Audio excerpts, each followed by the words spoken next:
Youth பேப்பரின் இனிய வணக்கம். மறக்காமல் சப்ஸ்கிரைப் பண்ணுங்கள், பக்கத்தில் இருக்க பெல் ஐக்கானை கிளிக் பண்ணுங்கள். தேங்க்யூ. ஒரே வெண்டைக்காயை மட்டும் நட வேண்டியது. வெண்டைக்காயை ஃபுல்லாக நீங்கள் பண்ணிவிட்டு 4 ரூபா போகுது 3 ரூபா போகுதுன்னா அப்புறம் என்ன ஆகும்? இதே தான் நிலமை. எப்போதுமே மல்டி கிராப் சிஸ்டம் மட்டும்தான். நீங்கள் ஆர்கானிக்காக இன்ஆர்கானிக்கான்றது உங்களோட தேர்வு. ஆனால் எப்போதுமே ஒரே பொருளை நடாமல் மல்டி கிராப் சிஸ்டத்தை தேர்ந்தெடுத்து நீங்கள் பண்ணுங்கள். நிச்சயமாக வாழ்க்கையில் சக்ஸஸ் பண்ணுவீங்க. பூச்சிகளை கட்டுப்படுத்துறது எப்படி அப்படின்ற ஒரு இதுக்காக நம்ம சோளமும் கம்பு நடும்போது என்ன ஆகும் அப்படின்னா, நைட்ரஜன் சத்துக்காக எல்லா இடத்துலையுமே நாங்கள் ஸோ ஒரு 10 சென்ட் ரெடி பண்ணுறீங்க அப்படின்னா ஒரே கிராப்பை பண்ணி அதில் லாஸ் ஆகாமல் அதில் மல்டிபிளாக என்னென்னலாம் பண்ண முடியும் அப்படின்ற மாதிரி யோசிச்சு பண்ணுங்கள். வணக்கங்க, என்னோடய பேர் அனுராதா நடராஜன். நான் விழுப்புரம் பக்கத்தில் விக்கிரவாண்டிலேருந்து ஒரு 8 கிலோமீட்டர் தென்பேர் புதுப்பாளையன்ற ஊரில் 8 வருஷமாக இயற்கை விவசாயம் பண்ணிகிட்ருக்குறேன். இயற்கை விவசாயத்தில் காய்கறி பண்ணணும் அப்படின்னு வர்றீங்க அப்படின்னா முதல்ல ஒரு 30 சென்ட்டை எடுத்துக்கோங்க. அந்த 30 சென்ட்டில் ஒரு 10 சென்ட் கத்திரிக்காய், 10 சென்ட் வெண்டைக்காய், 10 சென்ட் மிளகாய், 5 சென்ட் இது அந்த மாதிரி கொஞ்சம் பார்ட்டாக பிரிங்க. அந்த 10 சென்ட்லேயுமே நான் என்ன பண்ணியிருக்கேன் அப்படின்றத இப்போ காமிக்கிறேன் லைவாக. இதில் மிளகாய் பண்ணியிருக்கிறேன். 10 சென்ட் இப்போ மிளகாய் நட்டுருக்குறோம். நம்ம இதில் பார்த்தீங்கன்னா தெரியும், இப்போ தான் பூ எடுத்து காய்க்க ஆரம்பிச்சிருக்குது. மிளகாய் பண்ணியிருக்கோம். இப்போ மிளகாய் பண்ணியிருக்கோம் இந்த 10 சென்ட்டில் அப்படின்னா இதில் என்னென்ன இருக்குது அப்படின்னு பார்த்தீங்க அப்படின்னா சோளம் இருக்குது. சோளம் அப்படின்றது எதுக்காக நம்ம பண்ணியிருக்கோம் அப்படின்னா, நம்ம பூச்சிகளோட தாக்குதல் அதிகமாக இருக்கும் சில இடங்களில். அப்போ என்ன பூச்சிகளை கட்டுப்படுத்துறது எப்படி அப்படின்ற ஒரு இதுக்காக நம்ம சோளமும் கம்பு நடும்போது என்ன ஆகும் அப்படின்னா, பறவைகள் உட்காரும். பறவைகள் உட்காரும்போது தேவையில்லாத பூச்சிகளை அது புரைக்கிறோம். ஸோ அதுக்கு தேவையான உணவும் கிடைக்கும். உணவு இருக்குதுன்னு நினச்சி வரும். அப்போ தேவையில்லாத நம்மளோட இதில் இருக்கிற தீமை செய்கிற பூச்சிகளையும் சேர்த்து அது எடுத்துகிட்டு போயிடும். அப்புறம் நைட்ரஜன் சத்துக்காக எல்லா இடத்துலையுமே நாங்கள் தட்டைப்பயிறு பண்ணியிருப்போம். பார்த்தீங்கன்னா தெரியும் தான் தட்டைப்பயிறு. இது நீங்கள் பெரும்பயிறுன்னு சொல்லுவீங்க. இது நம்ம குழம்புக்கு யூஸ் பண்ணுவாங்க. இது பண்ணியிருப்போம். இது நைட்ரஜன் சத்துக்காக பண்ணக்கூடிய ஒன்று. நம்மளை அக்ரி ஆஃபீஸில் போய் கேட்டிங்கன்னா மஞ்சள் அட்டை வைங்க அப்படின்னு சொல்லுவாங்க. எதனால் அப்படின்னா பூச்சிகளை கவரக்கூடிய தன்மை மஞ்சள் அட்டைக்கு இருக்குது. ஸோ அதனால் நம்ம இப்போ சாமந்தி நட்டிருக்கோம். மஞ்சள் கலரில் பூக்கக்கூடிய சாமந்தி நட்டிருக்கோம். இந்த பூ மூலமாக 2 பெனிஃபிட் இருக்குது. ஒன்று, பூச்சிகள் நம்மளோட செடிகளில் உட்காராமல் அந்த பூவிலையும் அதில் இருக்கிற இலைகளையும் சாப்பிட்டுக்குது. 2வது, நம்ம பூ பண்ணும்போது ஈல்டும் கிடச்சிரும். இன்கம் காய்கறி மட்டும் இல்லாமல் சைடு இன்கமாக பூவோட இன்கமும் கிடைக்கும். 3வது என்ன அப்படின்னு பார்த்தீங்கன்னா, தேனீக்கள் கிடைக்கும். நம்ம தேனி பட்டியும் அங்கங்கே வச்சுருக்குறோம். இதில் தேனீக்களும் இந்த பூவில் இருக்கிற மகரந்த சேர்க்கை நடைபெறுறதுக்காக வர தேனீக்களும் நமக்கு தேனை கொடுக்குது. ஸோ இன்கம் அப்படின்னு பார்த்தீங்க அப்படின்னா இந்த 10 சென்ட் மூலமாக எவ்வளோ எடுக்க முடியுதுன்னு பாருங்கள். ஸோ ஒரு 10 சென்ட் ரெடி பண்ணுறீங்க அப்படின்னா ஒரே கிராப்பை பண்ணி அதில் லாஸ் ஆகாமல் அதில் மல்டிபிளாக என்னென்னலாம் பண்ண முடியும் அப்படின்ற மாதிரி யோசிச்சு பண்ணுங்கள். இப்போ நம்ம இதில் 10 சென்ட்டில் எப்படி நட்டிருக்கோம் அப்படின்னா மிளகாய் நட்டிருக்கோம். மிளகாய் 1 அடிக்கு ஒரு கன்று வச்சுருக்குறோம். பார்த்தீங்கனாலே தெரியும். இதுக்கும் கேப் 1 அடி. 1 அடிக்கு ஒரு மிளகாய் செடி வச்சுருக்கோம். பாத்தியோட அகலம் அப்படின்னு பார்த்தீங்க அப்படின்னா 3 அடி. எதனால் அப்படின்னா நம்ம வண்டி வச்சுருக்கோம். ஸோ கலை கலையை கட்டுப்படுத்தணும் அப்படின்றதுக்காக அந்த 3 அடியில் வண்டி வச்சு ஓட்டிடலாம் அப்படின்ற இதில் எடுத்துருக்கோம். நிறைய பேர் என்ன பண்ணுவாங்க, 2 அடி பார்த்து எடுப்பாங்க. உங்களோட இதுக்கு எப்படியோ உங்கள் மண்ணுக்கு என்ன தன்மையோ இல்லை நீங்கள் எப்படி உங்களோட விவசாய முறையை நீங்கள் மாற்றி அமைச்சிக்கணுமோ நீங்கள் அமைச்சிக்கலாம். இதில் இப்படி தான் செய்யணும் அப்படின்னு கிடையாது. நான் இதில் என்ன பண்ணியிருக்கிறேன் அப்படின்னா 5 லேயர் மாடல் பண்ணியிருக்கிறேன். அதாவது சுபாஷ் பாலேகரோட 5 லேயர் மாடலு. இதில் என்னென்ன வருது அப்படின்னு பார்த்தீங்க அப்படின்னா முருங்கை வரும், கொய்யா வரும். இதில் ஒரு பழ மரங்களும் சேர்த்து நான் வச்சுருக்கிறேன். கொய்யா, சப்போட்டா, ஆமணக்கு, எண்ணெய் வித்து பயிரில் ஆமணக்கு பண்ணியிருக்கிறேன். அதுபோல் கொடிக்காய் எல்லாம் சொரக்காய் பண்ணியிருக்கிறேன். ஸோ இப்படி இதில் அதாவது சுபாஷ் பாலேகர் மெத்தடில் 5 லேயர் மாடல் நீங்கள் பண்ணிங்கன்னா தெரியும். அதில் என்னென்னலாம் வருமோ கிராப் உள்ள அந்த ஐட்டம்ஸ் எல்லாமே இந்த 10 சென்ட்டில் நாங்கள் பண்ணியிருக்கிறோம்.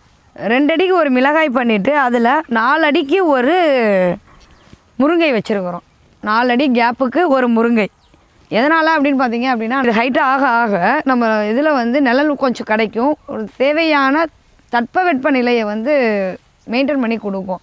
நைட்ரஜன் சத்தை வந்து நிலைநிறுத்தி கொடுக்கும் முருங்கை. ரெண்டாவது இதில் இருக்கிற தலை சத்து நிறைய கிடைக்கும். இதில் உங்களுக்கு தலை சத்து கிடைக்கும் போது அதோட இருக்கிற வேஸ்ட் வந்து கீழே விடுங்கும்போது லைவ் மல்ச்சிங்காகவும் ஆகுது. நமக்கு பயோ மல்ச்சிங் வந்து கிடச்சிரும். இதோட இலைதலைகள் வந்து கீழே விழுந்து மல்ச்சிங்காகவும் ஆகும். இந்த இடத்த நாங்கள் வந்து திருப்பி வந்து ஓட்டுற மாதிரியான இது டிராக்டர் உள்ளே வரக்கூடாது. எங்களோட இது வந்து கான்செப்ட் வந்து டிராக்டரை வந்து ஒரு தடவை தான் இதில் உழுகணும், திருப்பி டிராக்டர் உள்ளே வரக்கூடாது. எதனால் அப்படின்னு பார்த்தா நான் வந்து இதில் பல மரங்களும் வச்சுருக்கேன். இப்போ சப்போட்டா வச்சுருக்கிறேன், முருங்கை பண்ணியிருக்கிறேன், ரெண்டாவது கொய்யா பண்ணியிருக்கிறேன், இதில் நடுவில் நெல்லியும் பண்ணியிருப்போம், தென்னை வரும். ஸோ இந்த மாதிரி இருக்கிறதுனால நம்ம ரெண்டாவது டிராக்டர் உள்ளே வராமல் இருக்கிறது என்ன மாதிரியான கிராப் பண்ணணும் அப்படின்றத பண்ணியிருக்கோம். இப்போ வந்து லைவ் மல்ச்சு கொடுத்துருக்கோம். இது இல்லாமல் நம்ம வந்து பயோ மல்ச்சு கொடுக்குற ஐடியாவில் இருக்கிறோம். நமக்கு கிடைக்கிற வேஸ்ட் இருக்குது இல்லைங்களா, இப்போ செடிங்கள்லாம் அந்த மாதிரியான வேஸ்ட் எடுத்துகிட்டு வந்து நம்ம மல்ச்சிங் பண்ணியும் கொடுக்குற ஐடியாவில் இருக்கிறோம். இதில் ஃபுல்லாகவே அந்த மாதிரி தான் நம்ம மல்ச்சிங்கில் தான் நம்ம பண்ணுறது. ஸோ இப்போ இதான் இது ஸ்டார்ட் பண்ணதுனால இன்னும் மல்ச்சிங் பண்ணாமல் இருக்கிறோம். ஸோ இதில் வந்து ஃபுல்லாகவே மல்ச்சிங் பண்ணிடுவோம். இப்போ மிளகாயோட ஈல்டு முடிஞ்சிச்சு அப்படின்னா இந்த செடியை பிடிங்கி இதிலேயே போட்டுருவோம். ஸோ அதுதான் இப்போ தட்டைப்பயிரோட ஈல்டு முடிஞ்சிச்சு அப்படின்னா இப்படியே விட்டுருவோம். இது வந்து அப்படியே உங்களுக்கு வந்து மல்ச்சிங்காக ஆயிரும். மல்ச்சிங்னா அதுதான் மேடம்.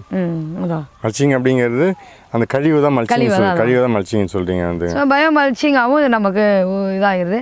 ரெண்டாவது இது நமக்கு மல்ச்சிங் இருக்கிறதுனால என்ன நடக்குது அப்படின்னு சொன்னீங்க அப்படின்னா, இப்போ எல்லோரும் ஒரு வாரத்துக்கு ஒருக்கா நமக்கு தண்ணி பாய்ச்சுறாங்க அப்படின்னா நமக்கு வந்து ஒரு வாரத்துக்கு ஒருக்காவோ இல்லை நான் ஒரு 15 நாளைக்கு ஒருக்காவோ தண்ணி பாய்ச்ச முடியும். எல்லோரும் ஒரு வாரம் பண்ணுறாங்க அப்படின்னா நமக்கு கூட ஒரு 10 நாள் டைமிங் வந்து இது பண்ணி நம்ம லேட்டாக கூட பண்ண முடியும்.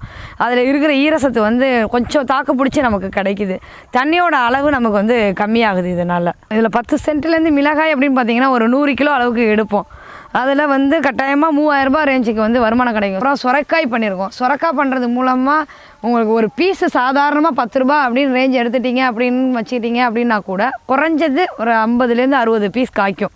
நம்ம வந்து தள்ளி தான் நட்டுருக்குறோம். ஸோ 50லேருந்து 60 பீஸ் காய்க்கும். ஒரு செடி அப்படின்னு பார்த்தீங்கனாலே தெரியும். இதை பாருங்கள், ஒரு 10 காய் இருக்குது. இது ஒரே ஒரு செடி தான். இதில் பாருங்கள் எத்தனை காய் இருக்குதுன்னு. கிட்டத்தட்ட 10 காய்கிட்ட இருக்கும் இதில். ஸோ அப்போ நம்ம ஒரு 10 சென்ட்டில் 5 சுரக்காய் செடி இருந்தீங்கனாலே போதும். சரிங்களா, ஒரு செடிக்கு 10 அப்படின்னு வச்சிங்க, கணக்கு வச்சிங்க அப்படின்னா கூட உங்களுக்கு வந்து 50 காய் காய்ச்சிரும். அப்போ 50 காய் அப்படின்னு வச்சுக்கிட்டிங்கனாலும் ஒரு 10 ரூபா ரேஞ்சு ஒரு காய் அப்படின்னு வச்சிங்கன்னா கூட அதுலேருந்து ஒரு 500 ரூபாய் கிடச்சிரும் உங்களுக்கு.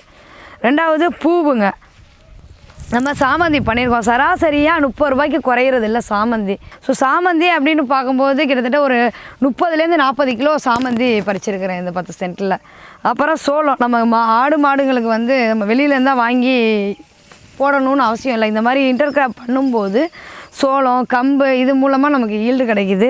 சோளம் அப்படின்னு பார்த்தீங்க அப்படின்னா கிட்டத்தட்ட ஒரு 3 மூட்டை எடுத்தோம் நாங்கள். இப்போ இன்னமும் இருக்குது. சில இது வந்து குருவிகள் கொத்தி பாதி வேஸ்ட்டாக தான் ஆகும்.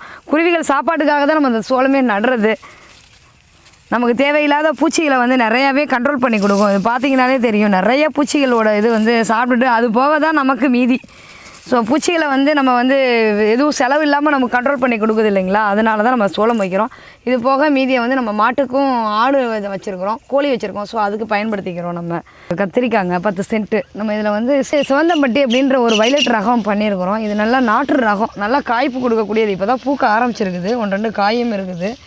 இப்போ தான் நம்ம பண்ணியிருக்கிறோம். இதில் நிறையா பூக்களும் இருக்குது. என்னடா இலை இவ்வளோ பூச்சியாக இருக்குதுன்னு நினைப்பீங்க. இது தேவையில்லாத பூச்சிகள் வந்து இதாகுது. இப்போ மழை காலம் அப்படின்றதுனால நிறையா பூச்சி தாக்குதல் இருக்க தான் செய்யுது. நம்ம இதுக்கு அக்னி அஸ்திரம் அடித்தோம் அப்படின்னாலே ஓரளவுக்கு கண்ட்ரோல் ஆகுது. மோர்கரைசலும் அக்னி அஸ்திரம் தான் மாற்றி கொடுக்குறோம். ஸோ ஓரளவுக்கு நல்லாவே கண்ட்ரோல் ஆகுது. ஸோ இதுலேயுமே அதே இதுதான். நம்ம இது வந்து 2 அடிக்கு ஒரு கன்று நட்டுருக்குறோம். அதில் வந்து 1.5 அடிக்கு ஒரு கன்று நட்டுருந்தோம். இதில் 2.5 அடிக்கு ஒரு கன்று நட்டுருக்குறோம். இதில் ஊடு பயிராக வந்து அதில் நட்டுருக்கிற மாதிரியே எல்லாமே சோளம், சாமந்தி, தட்டைப்பயிறு, இதில் எக்ஸ்ட்ரா வரப்பு பயிர் அப்படின்னு பார்த்தீங்க அப்படின்னா நம்ம புதினா கொஞ்சம் பண்ணியிருக்கோம். இது வரப்பு ஃபுல்லாகவுமே கொஞ்சம் புதினா பண்ணியிருக்கிறோம். புதினா ஒரு கட்டு 20 ரூபா அப்படின்ற ரேஞ்சுக்கு எடுத்துக்கிறாங்க. ஸோ அதனால் புதினாவும் கொஞ்சம் நம்ம இதில் பண்ணியிருக்கிறோம். 2 சைடும் வாய்க்கால் அப்படின்னு பார்த்தீங்க அப்படின்னா இதில் வாழை நட்டுருக்குறோம். ஃபுல்லாகவுமே வாய்க்கால் பாசனம் ஃபுல்லாகவுமே வந்து நம்ம வாழை நட்டுருக்கோம். இதில் சுபாஷ் மலைக்கப்பு முறையில் 36 அடிக்கு 36 அடி தென்னை இருக்குது நம்மகிட்ட. தென்னை அடுத்து வந்து இப்போ தான் மா வச்சுருக்குறோம். ஸோ இந்த இடத்துல வச்ச தென்னை வந்து பட்டு போயிடுச்சு.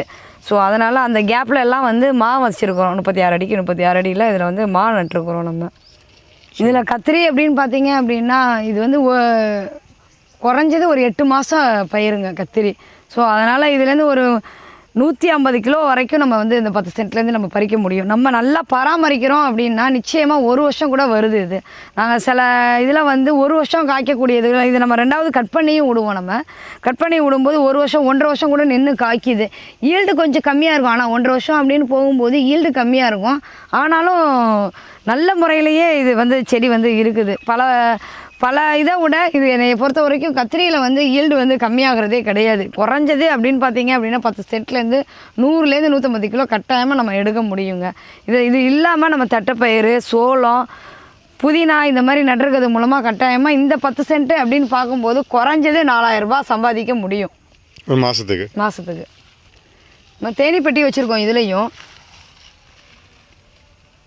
தேனி அப்படின்னு பார்த்தீங்க அப்படின்னா ஒரு 3 மாதத்துக்கு ஒருக்கா ஒரு 1 லிட்டர் அளவுக்கு நம்ம எடுக்கலாம். இதில் 3 மாதம் ஆகும். ஆனால் இதை எடுக்க 3 மாதத்துக்கு ஒருக்கா ஒரு 1 லிட்டர் அளவுக்கு எடுக்கலாம். நம்ம 600 ரூபாயிலேருந்து 650 ரூபா வரைக்கும் லிட்டர் வந்து சேல் பண்ணிகிட்ருக்குறோம். நம்ம 3 மாதத்துக்கு ஒருக்கா எடுக்கிறோம். இதில் வந்து ஒரு 10 பெட்டிகள் வச்சுருக்கோம். நம்ம இந்த ஒரு 30 சென்ட்டில் 10 பெட்டிகள் வச்சுருக்குறோம்.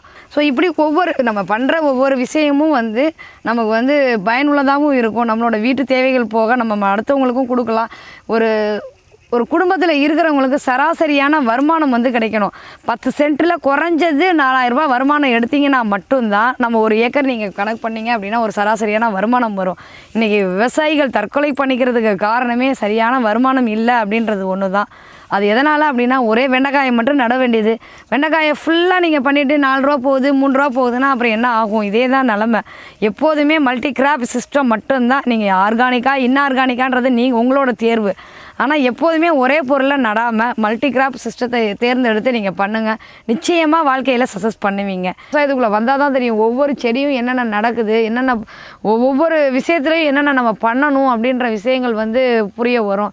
முதல்ல கொஞ்சமாக எடுத்து பண்ணுங்கள். எல்லோரும் நிறையா எடுக்காமல் முதல்ல 20 சென்ட் எடுங்க. அந்த 20 சென்ட்டில் என்ன நடக்குதுன்றதை ஃபாலோ பண்ணுங்கள்.